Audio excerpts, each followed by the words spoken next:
Assalamualaikum warahmatullahi wabarakatuh. Selamat pagi, salam sejahtera untuk kita semua. Kali ini saya akan membuat video ajar pertemuan kedua hukum acara PT-UN. Apa sih pengertian dari PT-UN? Kalau kita berbicara pengertian PT-UN, maka kita harus merujuk pada Undang-Undang Nomor 5 Tahun 86 tentang Peradilan Tata Usaha Negara. Dalam pasal 1 tentang pengertian umum disebutkan beberapa macam terminologi di situ. Yang pertama, apa yang dimaksud dengan tata usaha negara? Tata usaha negara adalah administrasi negara yang melaksanakan fungsi untuk menyelenggarakan urusan pemerintahan baik di pusat maupun di daerah. Kalau kita berbicara tata usaha negara, berarti kita bicara pemerintahan dalam arti kecil, yaitu khusus bicara masalah eksekutif.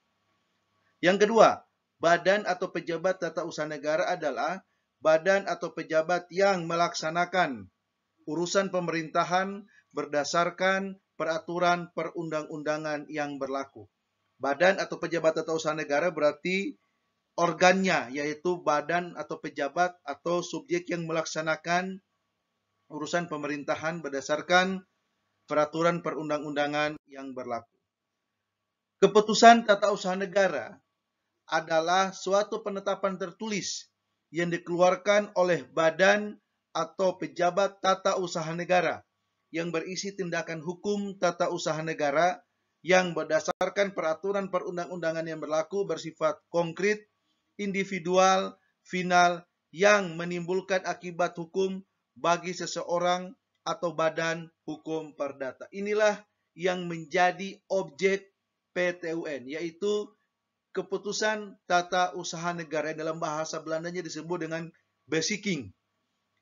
Yang keempat, sengketa tata usaha negara adalah sengketa yang timbul dalam bidang tata usaha negara antara orang atau badan hukum perdata dan dengan badan atau pejabat tata usaha negara baik di pusat maupun di daerah sebagai akibat dikeluarkannya keputusan tata usaha negara termasuk sengketa kepegawaian berdasarkan peraturan perundang-undangan yang berlaku.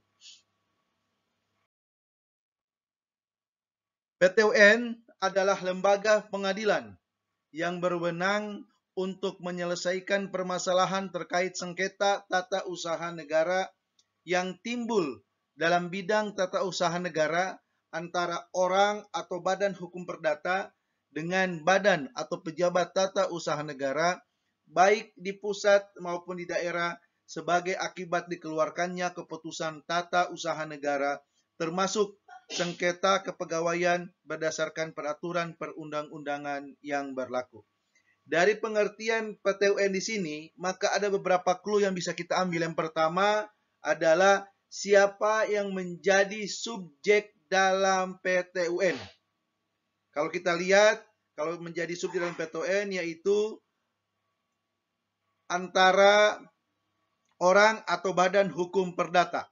Itu biasanya disebut sebagai penggugat, kemudian melawan badan atau pejabat tata usaha negara atau yang biasanya disebut dengan tergugat.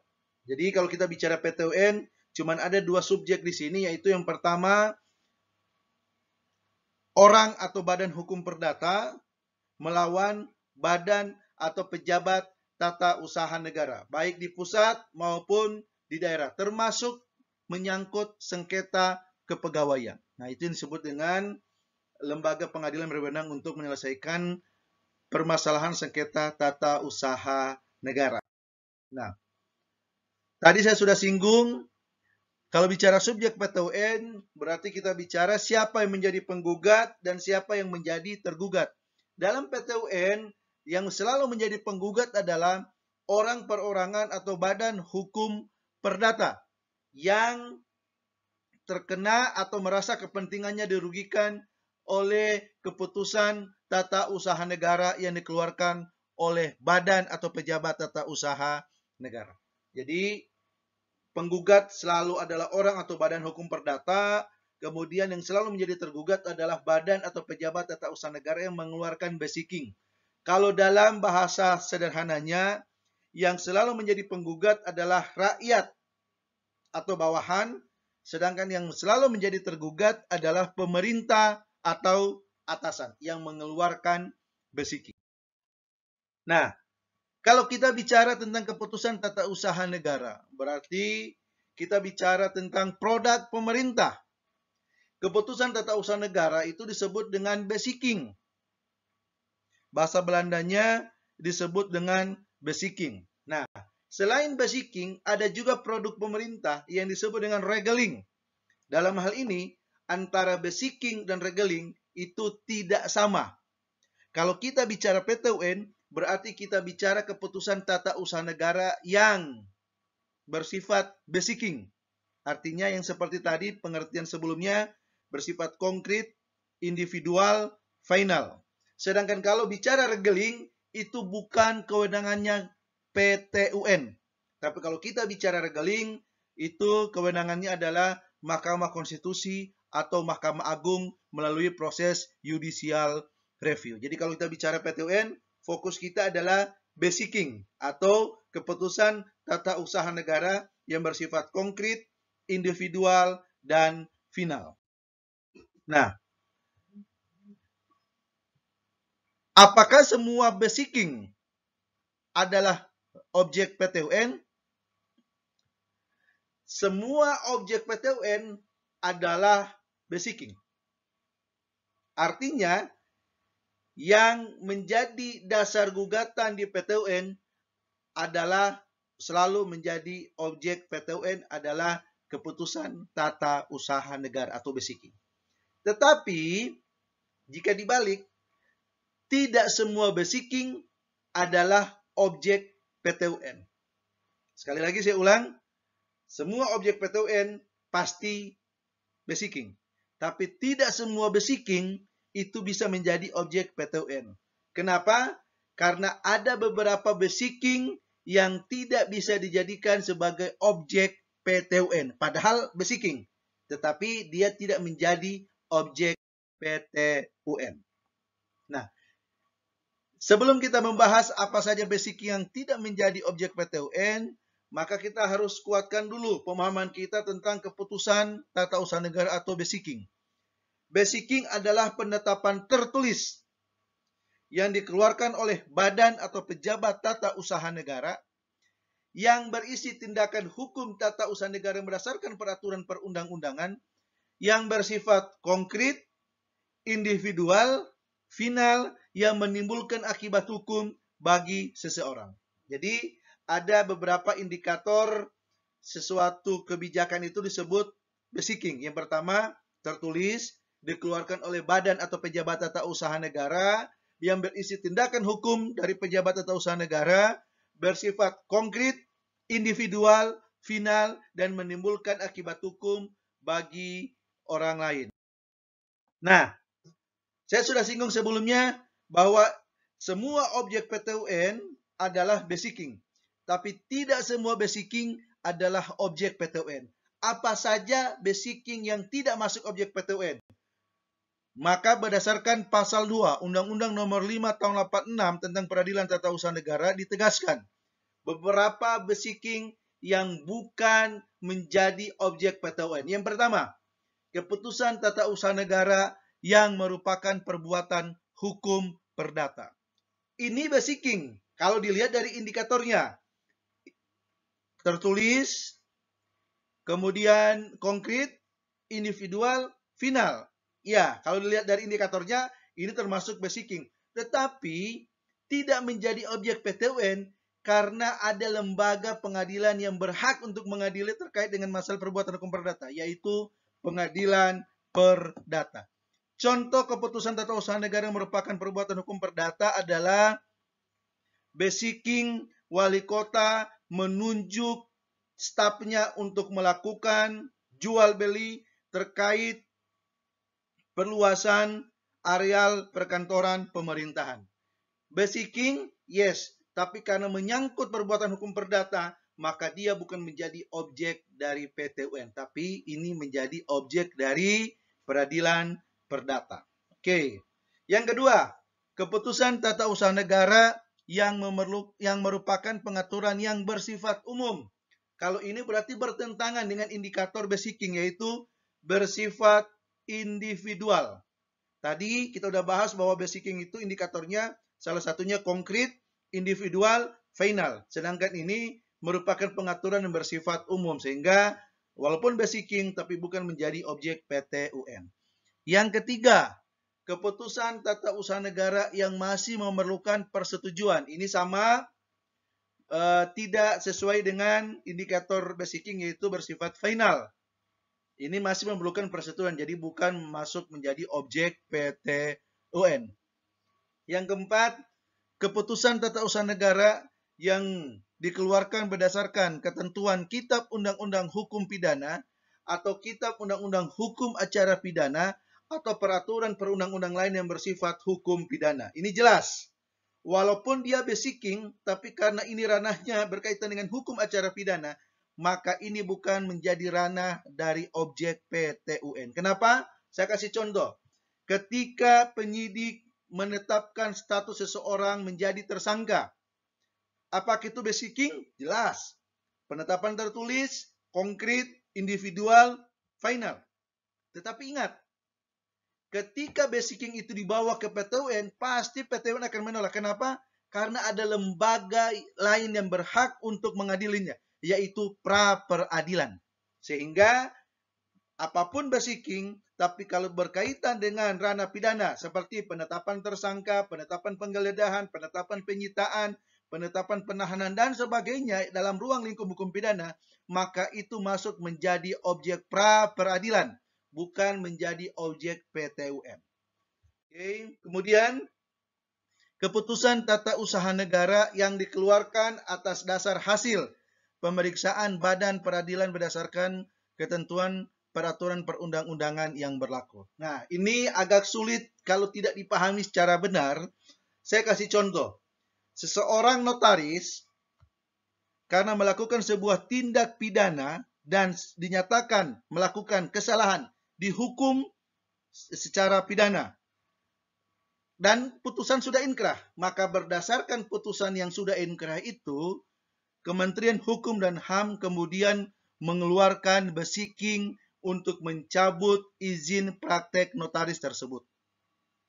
Nah, apakah basiking yang dikeluarkan oleh Kementerian Hukum dan HAM terkait pencabutan izin notaris bisa diajukan gugatan ke PT UN?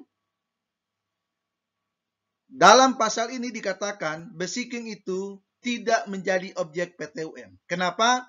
Karena pasti akan ditolak oleh PT UN. Karena basiking yang dikeluarkan oleh Kementerian Hukum dan HAM didasarkan pada putusan pengadilan negeri atau putusan pengadilan pidana yang sudah inkrah. Secara logika sederhana, tidak mungkin diadu antara putusan pidana dengan putusan PT UN. Sehingga walaupun basiking tetapi didasarkan pada badan peradilan lain, itu bukan menjadi objek PT UN. Selanjutnya, keputusan tata usaha negara mengenai TNI. Kalau mengenai TNI, mengenai pemecatan militer dan sebagainya, ada badan peradilan lain yang berhak mengadili, yaitu Mahkamah Militer. Kemudian yang terakhir adalah keputusan panitia pemilihan baik di pusat maupun di daerah mengenai hasil pemilihan umum. Ini pun basiking.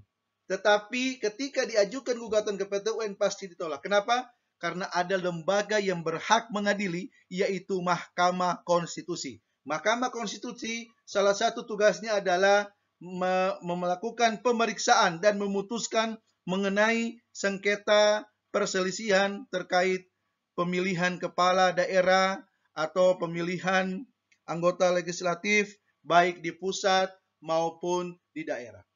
Walaupun basiking yang dikeluarkan oleh KPU maupun KPU pusat, tetapi itu bukan menjadi objek PT UN karena ada lembaga yang berhak mengadili, yaitu Mahkamah Konstitusi. Itulah basiking-basiking yang tidak termasuk sebagai objek PT UN. Nah, kalau kita bicara tentang kewenangan atau kompetensi PT UN, maka secara umum terbagi atas dua, yaitu kompetensi absolut dan kompetensi relatif. Kompetensi absolut berarti berbicara tentang apakah kasus itu, perkara itu bisa disidangkan di PT UN atau tidak. Itu kalau bicara mengenai kepentingan atau kompetensi absolut. Tapi kalau kita bicara kompetensi relatif, berarti PT UN daerah mana yang berhak untuk memeriksa dan mengadili perkara tersebut. Nah, kalau kita bicara tentang kompetensi absolut, maka bicara tentang kewenangan badan pengadilan dalam memeriksa dan mengadili jenis perkara tertentu yang secara mutlak tidak dapat diperiksa dan diadili oleh badan peradilan lain sesuai dengan ketentuan peraturan perundang-undangan yang berlaku. Sebagai contoh, kompetensi absolut adalah antara pengadilan negeri dengan pengadilan agama dalam sengketa waris. Nah, ini kalau waris tapi menyangkut subjeknya non-muslim, maka kompetensi absolutnya berada di pengadilan negeri. Tapi terkait waris untuk muslim, maka kompetensi absolutnya berada di pengadilan agama. Oke. Kemudian kompetensi absolut pengadilan tata usaha negara memeriksa, memutus, dan menyelesaikan sengketa tata usaha negara di tingkat pertama. Sedangkan kompetensi absolut pengadilan tinggi TUN, yaitu memeriksa dan memutus sengketa TUN di tingkat banding, memeriksa dan memutus tingkat pertama dan terakhir sengketa kewenangan mengadili antara pengadilan TUN di wilayah hukumnya, dan memeriksa serta memutus sengketa tingkat 1. Kalau kita bicara kompetensi relatif pengadilan, berarti kewenangan mengadili antar pengadilan yang setingkat dalam satu peradilan. Kompetensi relatif ini menunjukkan pada pengadilan TUN manakah yang berwenang untuk memeriksa, memutus, dan menyelesaikan sengketa TUN.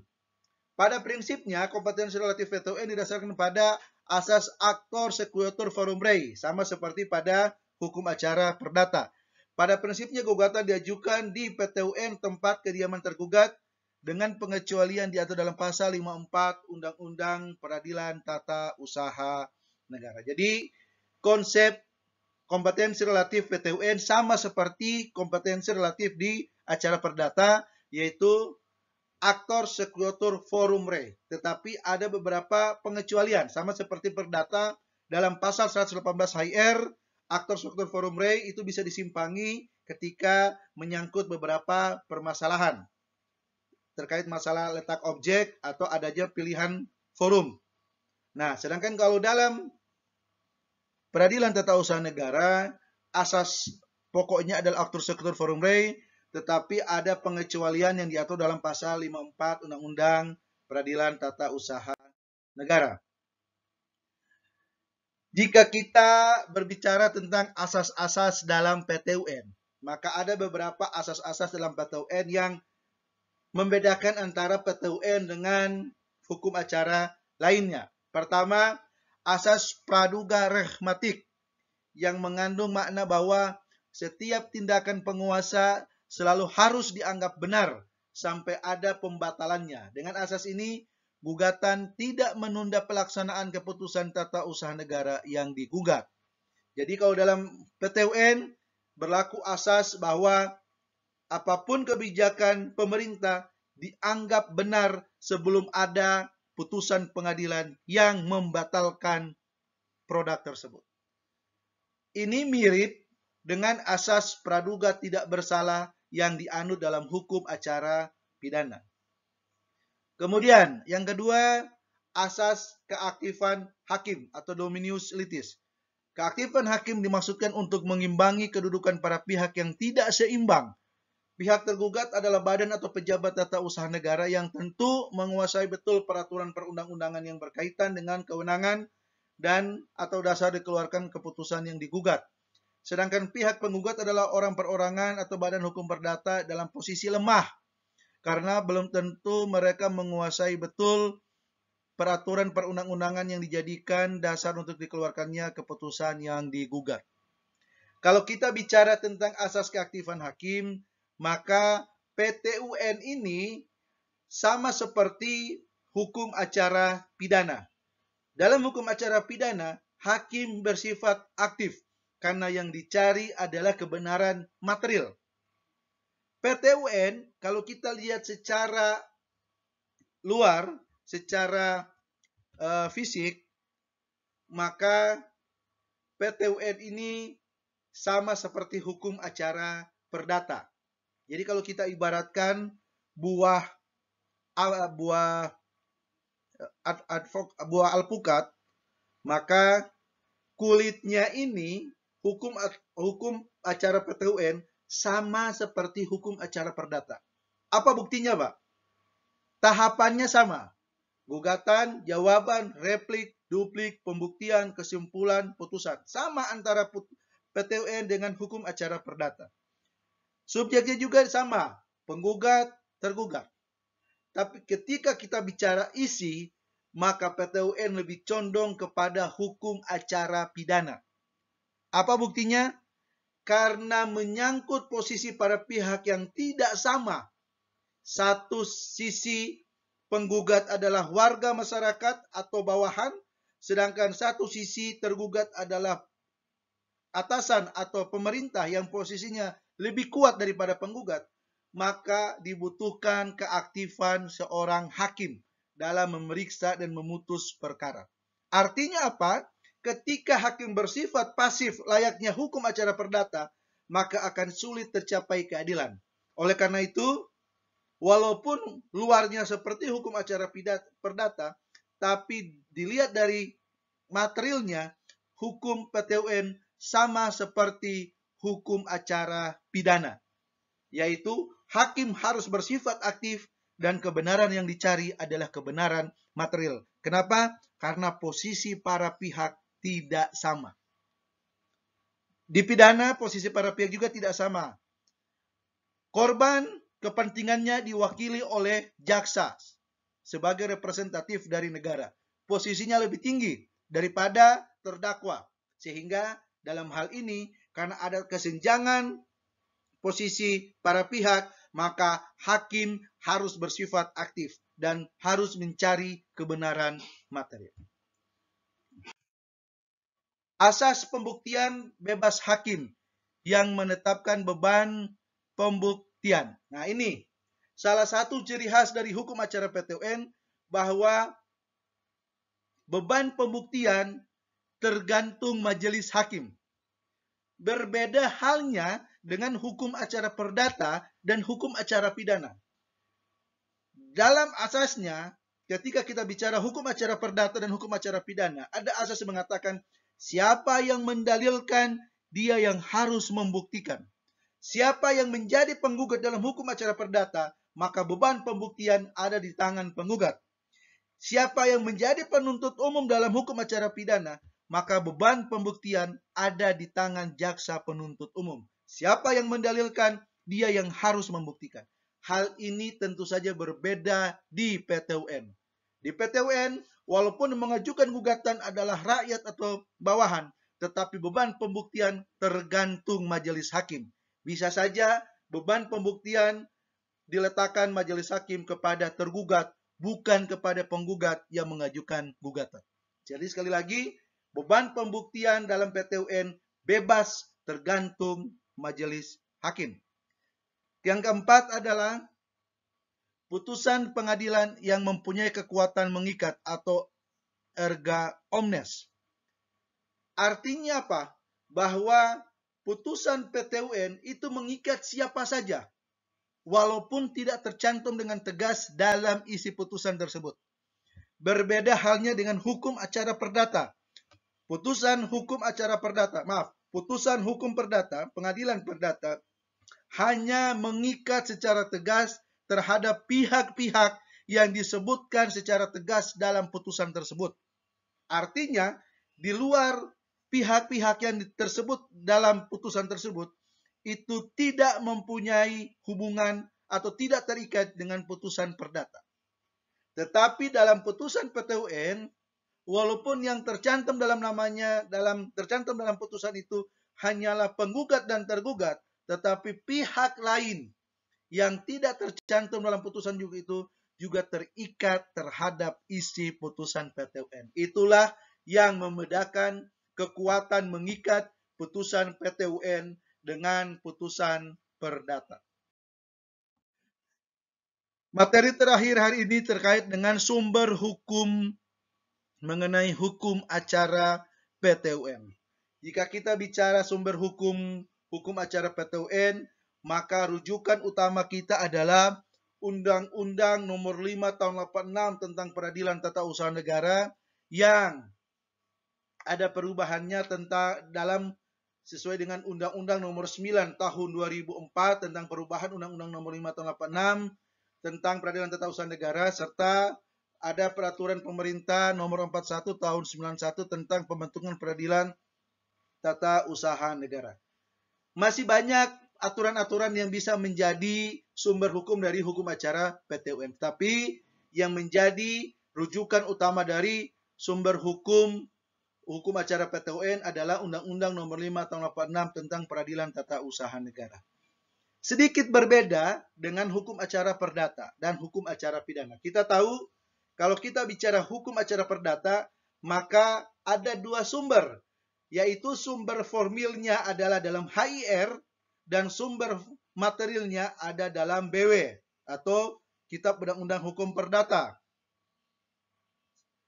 Kalau kita bicara hukum acara pidana, formilnya ada di KUHP, sedangkan materialnya ada di KUHP.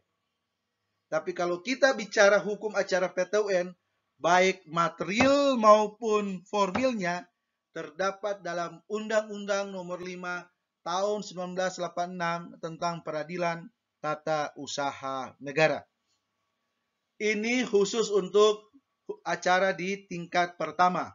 Ketika kita bicara banding, kasasi, peninjauan kembali, maka kita akan merujuk pada Undang-Undang Mahkamah Agung sebagai lembaga otoritas tertinggi pemegang kekuasaan kehakiman di Indonesia. Baik, saya pikir cukup untuk materi pertemuan kedua ini. Nanti kita akan lanjutkan video ajar tentang materi-materi di pertemuan berikutnya. Terima kasih. Assalamualaikum warahmatullahi wabarakatuh.